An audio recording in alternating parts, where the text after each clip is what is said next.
সতত হে নথ তুমি পরমোর মনে, সতত তোমার কথা ভাবি এ বিরলে। সব সময় হে নথ তুমি আমার মনে পড়ো, তোমার কথা সব সময় ভাবি এ বিরলে। সতত যেমতি লোক নিশার স্বপনে, শুনে মায়ামন্ত্র ধ্বনি তব কলকলে। জুড়াই এ গান আমি ভ্রান্তির ছলনে। বলে যেমতি লোক নিশার স্বপনে, নিশার মানে কি রাত্রি, নিশিরাত হইতো রাত্রিবেলা। যেমতি মানে যেভাবে মানুষ রাত্রিবেলা স্বপনের মধ্যে স্বপন দেখে, শুনে মায়ামন্ত্র ধ্বনি। সতত যেমতি লোক নিশার স্বপনে, যেভাবে মানুষ যেমন করে মানুষ রাত্রেবেলা স্বপ্নের মধ্যে শুনে মায়ামন্ত্র ধ্বনি। মায়ামন্ত্র ধ্বনি তো বুঝছো নাকি, মায়ার কিছু স্বপ্ন দেখে না আমরা, যেমনভাবে মানুষ মায়ার কিছু স্বপ্ন দেখে নিজে নিজে মনে মনে অনেক ভালো লাগা কাজ করে, ঠিক তেমনি কবিও মনে মনে মায়ার স্বপ্ন দেখে। মানে মানুষ যেভাবে অন্য কিছু মায়ার মধ্যে পড়ে স্বপ্ন দেখে, অন্য কিছুর মায়া পড়ে, কিন্তু কবি মায়ার পরে কিসে, তার নদের, এই নদের মায়ায় পড়ে যে স্বপ্ন দেখে, স্বপ্নের মধ্যেই কবি কি কলকলে একটা শব্দ শুনে, স্বপ্নের মধ্যে কলকল শব্দ নদীর। কিন্তু যে এর বলছে না, জুড়াই এ কান আমি ভ্রান্তির ছলনে, ওই যে ভ্রান্তি ভুলভাল এটা শুনতেছে না স্বপ্নের মধ্যে কলকল শব্দটা, এই ভ্রান্তির ছলনে আমার কান জুড়াইয়া যায়। ভুলভাল শুনতেছি, তারপরেও স্বপ্নের মধ্যে তো ভালো লাগা কাজ করে, তখন আমার এই কান জুড়ায় সব ভুলভাল শুনেই। যেমতি লোক নিশার স্বপনে, শুনে মায়ামন্ত্র ধ্বনি তব কলকলে। জুড়াই এ কান আমি ভ্রান্তির ছলনে। বহু দেশ দেখিয়াছি বহু নদ দলে, কিন্তু এ স্নেহের তৃষ্ণা মিটে কার জলে।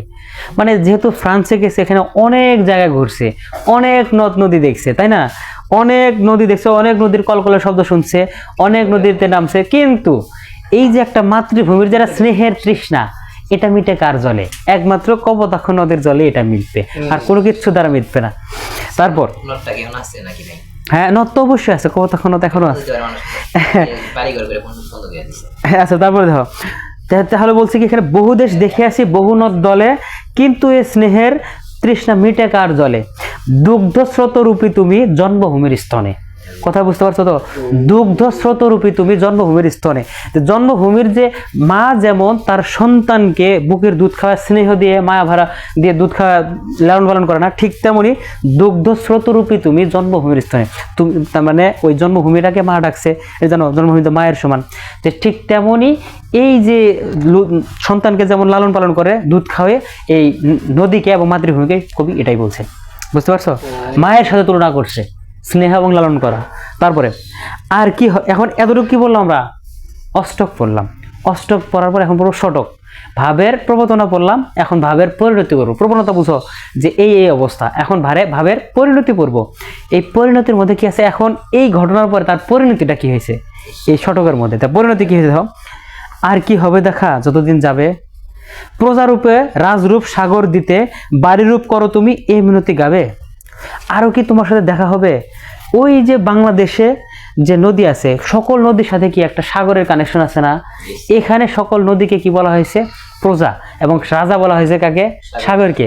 তো এইভাবে মূলত নদী থেকে যে একটা রাজারা যেমন প্রজারা যেমন রাজাকে কর দেয়, প্রত্যেকটা নদী সাগরকে রাজা হিসেবে কর দেয় পানি। তো এইরকম ভাবে কোনো না কোনো ভাবে তো ফ্রান্সের সাথে কানেকশন আছে। তো এখন দেখো বলছে এখানে কি, আর কি হবে দেখা যতদিন যাবে, প্রজারূপে রাজরূপ সাগর দিতে, বাড়িরূপ করো তুমি এ মিনতি গাবে।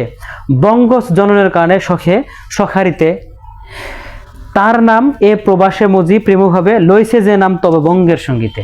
তোমার নাম এই প্রবাস জীবন তো বুঝছো, যখন সে বাইরের দেশে গেছে, তোমার নাম আমি চিন্তা করি এই প্রবাস জীবনে এই গায়ে আমি, সেটা কি বঙ্গের সঙ্গীতে, বাংলা ভাষায় তোমার নামটি গাই।